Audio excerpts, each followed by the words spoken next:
down! Get down! On a hilltop just outside Idlib city, day 3 of the battle for the central prison, and hundreds of prisoners are still trapped inside.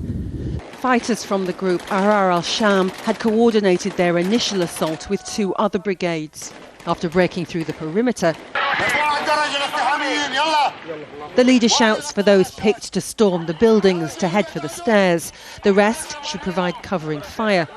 "We didn't come to sit down," he shouts. The government forces are quick to respond. The bombers from a MiG fighter jet falling inside the compound.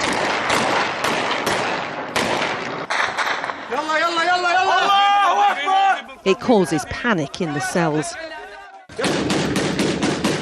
As the rebels gain control of each sector, the prisoners are freed, but then they have to run the gauntlet of gunfire and air attacks. Inside, the rebels find bodies of prisoners and a man trapped under a bed, crying for help. Over 300 have been freed so far, but more than 350 are still inside the building, and shelling and artillery fire have forced the rebels to retreat. This prison is of huge strategic importance because it's still the last government checkpoint before going into Idlib city, and Idlib city is still held by the government.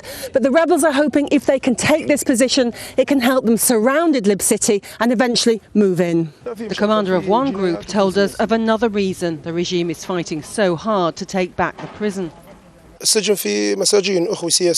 this prison there are political prisoners, and Assad thinks those prisoners could really affect the government. They know what the regime is really about, and they know its injustices.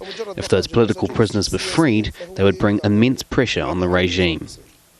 The freed prisoners said they didn't expect to survive. We thought they were going to kill us. They threw grenades at us. When the rebels took to the rooftops and the guards were under fire in the courtyard, we broke down the doors, so the guards threw grenades at us. And one man was killed, murdered. It was really bad inside the prison, really bad. If someone just said that someone was against the regime, they would torture him and then put him in isolation. They stopped giving us food, water, medicine. All I can say, it was the worst treatment. They're out of prison, but they're not free. The rebels will now take them to be tried in a court under Islamic law, where the judge will decide if they still have sentences to serve or if they were unjustly imprisoned in the first place. Sue Turton, Al Jazeera, west of Idlib city.